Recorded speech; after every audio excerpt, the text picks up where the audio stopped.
Notification ఇస్తాడండి? ఏమయ్యా బొత్స సత్యనారాయణ, నీకు కనీసం కామన్ సెన్స్ ఉందా? కనీసం ఇంగిత జ్ఞానం ఉందా? 14వ తారీఖు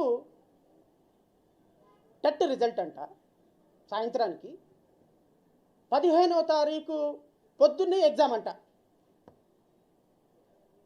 దేశంలో ఎక్కడైనా ఇప్పుడు ప్రిలిమ్స్ ఎగ్జామ్ రాస్తా నేను, ఒక 1000 మంది ప్రిలిమ్స్ ఎగ్జామ్ రాసాం. 1000 మందిలో ఒక 500 మంది మెయిన్ ఎగ్జామినేషన్కి వెళ్తారు. ప్రిలిమ్స్ ఎగ్జామ్ రిజల్ట్ ఈ రోజే రిజల్ట్ ఇచ్చారు. ప్రిలిమ్స్ 1000 మందిలో 500 మంది క్వాలిఫై అయినారు. ఈ 500 మంది మెయిన్ ఎగ్జామినేషన్ రాస్తారు. ఈ 500 మందికి ఎగ్జామ్ ఎప్పుడు పెడతారయ్యా బొత్స సత్యనారాయణ? నువ్వు చెప్పు. కడుపుకి అన్నం తింటున్నావా? నువ్వు పలావ్ ఏమైనా తింటున్నావా? నువ్వు కడుపుకి అన్నం తినేవాడివేగా, మంత్రిగా ప్రమాణ స్వీకారం చేసినవాడివేగా. పోనీ మీ అబ్బాయికే, మరి మీ అబ్బాయి ఏం చదువుతున్నాడో నాకు తెలియదు, మీ అబ్బాయికే లేకపోతే మీ మనవడికే 14వ తారీఖున స్క్రీనింగ్ ఎగ్జామ్ రాశాడు. 14వ తారీఖున స్క్రీనింగ్ రిజల్ట్ వచ్చింది. మెయిన్ ఎగ్జామినేషన్కి వెళ్ళాలి. ఎప్పుడు వెళ్ళాలయ్యా మెయిన్ ఎగ్జామినేషన్కి? 14వ తారీఖు సాయంత్రం 5 గంటలకంట స్క్రీనింగ్ రిజల్ట్ అంట, టెట్ ఎగ్జామ్ రిజల్ట్. 15వ తారీఖు పొద్దున్న 10 గంటలకంటే ఎగ్జామ్ అంట, డిఎస్సి ఎగ్జామినేషన్ అంట. కనీసం ఇంగిత జ్ఞానం ఉన్న పనులైనా మీరు చేసేది? 12 గంటల సమయం కూడా ఇవ్వకుండా ప్రిలిమ్స్ ఎగ్జామ్ క్వాలిఫై అయిన వాడికి మెయిన్ ఎగ్జామినేషన్ పెడతాం అంటే ఇది ఎలక్షన్ నోటిఫికేషన్ అనవా? ఇది ఎలక్షన్ నోటిఫికేషన్ కాదా? ఎలక్షన్ పర్పస్ తోటి మీరు ఇచ్చిన నోటిఫికేషన్ కాదా?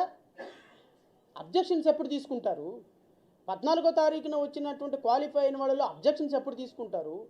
15వ తారీఖు ఎగ్జామ్కి హాల్ టికెట్లు ఎప్పుడు ఇష్యూ చేస్తారు? 15వ తారీఖు ఎగ్జామ్కి ప్రిపరేషన్ ఎట్లా అవుతారు?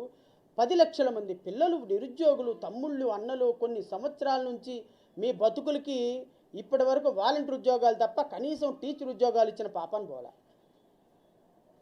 మొదటి notification DSC notification, mega DSC ఇస్తా, జాబ్ క్యాలెండర్ ఇస్తా, 1వ తారీఖున జనవరి 1వ రోజున క్యాలెండర్ ఇచ్చేస్తానన్నా, ఏం పర్లేదన్నా, మడం తిప్పను మాట తిప్పనని ప్రగల్భాలు పలికిన ఓ ఉత్తర కుమార జగన్మోహన్ రెడ్డి, ఉత్తర కుమార ప్రగల్భాలు గలిపిన రాష్ట్ర ముఖ్యమంత్రి జగన్మోహన్ రెడ్డి జాబ్ క్యాలెండర్ ఏమైందయ్యా? గత 5 సంవత్సరాల నుంచి డిఎస్సి ఏమైంది అంటే ఎలక్షన్ నోటిఫికేషన్ వస్తుంది కాబట్టి ఎలక్షన్లో రేపొద్దున డిఎస్సి ఇచ్చాను, కావాలంటే ఫిల్ చేశాను చెప్పటానికి 14వ తారీఖు సాయంత్రం ఎగ్జామ్ పెట్టేసి రిజల్ట్ ఇచ్చేసి 15వ తారీఖు పొద్దున్నే ఎగ్జామ్ పెట్టాలి అనేటువంటి ఒక ప్రయత్నాన్ని కూడా